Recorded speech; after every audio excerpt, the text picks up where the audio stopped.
Good morning students. आज हम chapter 9 twelfth class Firaq Gorakhpuri का गज़ल और शायरी पढ़ेंगे। रघुपति सहाय जिनका नाम था, ये जो चैप्टर लिखे हैं रुबाइयाँ, ये एक तरह का छंद है और इस छंद में जो एक रोचकता भरी हुई है, इस रुबाइयाँ गज़ल के माध्यम से आसानी से हमको समझ में आएगा। कवि के बारे में बच्चों आप लोग पढ़ लीजिएगा। हम लोग डायरेक्ट रुबाइयाँ देखते हैं। यहाँ पे लिखा है कि आंगन में लिए चांद के टुकड़े को खड़ी, खड़ी मतलब स्त्रीलिंग। तो आंगन में लिए चांद के टुकड़े को खड़ी, चांद के टुकड़े का संबंध यहाँ अपने बच्चे से है। मतलब माता जो होती है आंगन में अपने बच्चे को, अपने प्यारे सबसे प्यारे बच्चे को लेकर के खड़ी है और हाथों पे झुलाती है उसे गोद भरी, और गोद में भर कर उसे बड़े दुलार के साथ हाथों से झुला रही है, प्यार दुलार कर रही है।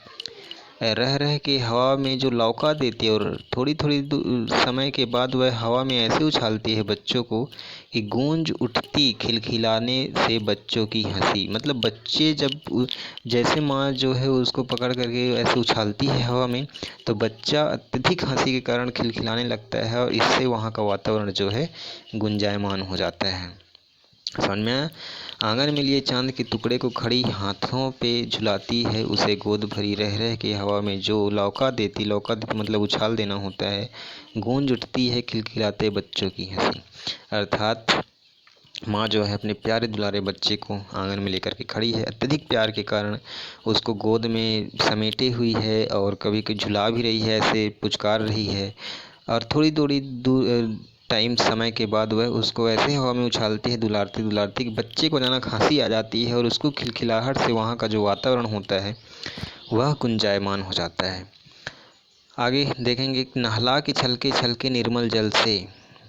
माता जो है निर्मल मतलब साफ, जल मतलब पानी से नहलाती है, होले होले धीरे धीरे उसको हिला डुला करके नहलाती है और उलझे हुए गेसों, गेसों का मतलब होता है बालों से, कंधी करके, कंधी का मतलब होता है पानी को ऐसे उछाल उछाल के ऐसे दो दो चार चार बूंद ऐसे डाल डाल के साफ कर रही है, नहला रही है। किस प्यार से देखता है बच्चा मुँह को, बच्चा अपनी माता के मुँह को तब जब जब घुटनियों में लेके हैं पहनाती कपड़े।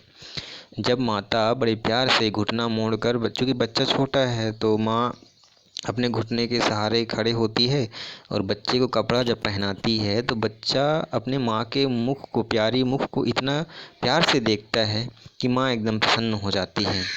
नहला के छलके मतलब माता जो है अपने बच्चे को निर्मल पानी से, साफ पानी से एकदम हिला डुला के नहला रही है और बच्चे के जो बाल हैं वो उलझे हुए हैं, उलझे होने के कारण उसको पानी के ऐसे बूंद डाल डाल करके उसको साफ कर रही है। माता जब अपने बच्चे को घुटने मोड़कर, घुटने के सहारे जब कपड़ा पहनाती है तो बच्चा अत्यधिक प्यार से उस प्यारी मूरत को, प्यारी मूरत से बने सूरत को देखता है। अब दिवाली की शाम घर पर पुते और सजे। दिवाली जब आती है तो घर की साफ़ सफाई होता है, पुताया जाता है, सजाया जाता है। चीनी के खिलौने, बच्चों के खेलने के लिए चीनी मतलब एक मिठाई जो होता है, चीनी के खिलौने मतलब शक्कर से बने खिलौने को लगाया जाता है, जगमगाते लावे वहाँ पे सजाया जाता है आंगन में। चीनी से बने खिलौने को, चीनी मतलब यह शक्कर नहीं है, चीनी के बर्तन, चीनी मिट्टी है ना, उसको सजाया जाता है वहाँ पे। वो रूपवती मुखड़े पे एक नर्म दमक। और जब दीपावली के समय आता है तो रूपवती यहाँ पे माता के लिए बोला गया है कि जो माँ रूपवती अर्थात अत्यधिक सुंदर जो माता जी हैं, उनके मुखड़े, मुखड़े का मतलब होता है मुख पर, सूरत में नर्म दमक, एक नर्म सा, एक मनमोहक सा सुंदरता दिखाई देता है।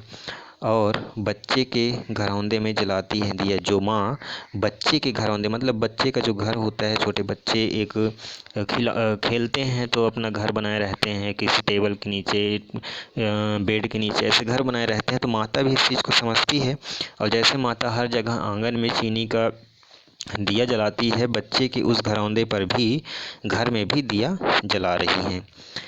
आगे देखेंगे कि आंगन में ठुनक रहा है जितलाया है।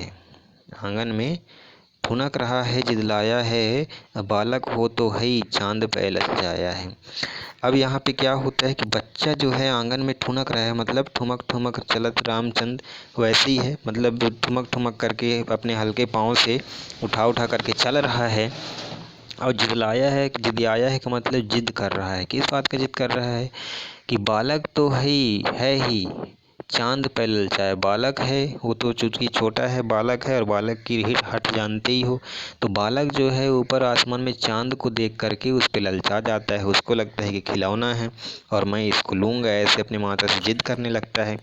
अब दर्पण उसे देख के कह रही है माँ, लेकिन माँ भी जो है ना होशियार होती है। माँ सारी समस्याओं से निपटने के एक माध्यम होती है। दुनिया में माँ ही एक ऐसा शब्द है जो जिनके पास सारी समस्याओं का समाधान होता है। तो माँ जानती है, इसलिए माँ दर्पण उसे देकर कह रही है। माँ आईना लाती है, मिरर लाती है उसके सामने बच्चे के, और कहती है बालक देख, बच्चा देख, आईने में चाँद उतर आया है। जो जिस चाँद को तू खिलौना बनाने की सोच रहा है, जिस पे तेरी जिद है, वह देख इस आईने पे उतर कर आया है। वाह क्या बात है यहाँ पे। तो बहुत ही अच्छे ढंग से यहाँ रुबाइयाँ में लिखा गया है फिराक गोरखपुरी के द्वारा। और आगे देखेंगे कि रक्षाबंधन की सुबह रस की पुतली। रक्षाबंधन की जो सुबह होती है अत्यधिक मनमोहक होती है। मतलब क्या है, बदली छाया रहता है, नर्म ठंडा मौसम रहता है। तो इस सुबह का जो रस होता है अत्यधिक सुंदर दिखाई देता है। छाया है घटा, घटा मतलब होता है आसमान में छाने वाली बादल। तो गगन मतलब आकाश में घटा छाया हुआ है, कैसे, हल्का हल्का, मतलब अत्यंत भयानक नहीं, हल्का हल्का घटा छाया हुआ है। बिजली की तरह चमक रहे हैं लच्छे, और बिजली की तरह वहाँ जो है, लच्छे का मतलब होता है गुच्छा। बिजली की तरह चमक रहे हैं लच्छे, तो कौन से लच्छे, तो भाई के हाथ में बांधती चमकती राखी। जो राखी भाई बहन, जब बहन जो है भाई के हाथ में राखी बांधती है, तो मानो कि जो राखी है वो बिजली की तरह, आसमान में चमकने वाली बिजली की तरह है। वो जो हाथ में बांधते समय चमकदार दिखाई देता है। तो यहाँ पे वही कह रहा है, बिजली की तरह चमक रहे लच्छे। कैसे लच्छे, राखी के लच्छे।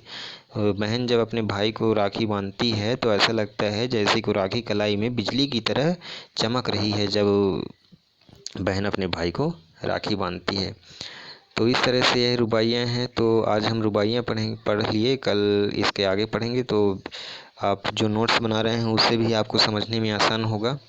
आप अच्छे से समझें और इसका नोट्स बनाएं। धन्यवाद। आपका दिन शुभ हो। और इसके बाद हम गज़ल पढ़ेंगे। धन्यवाद।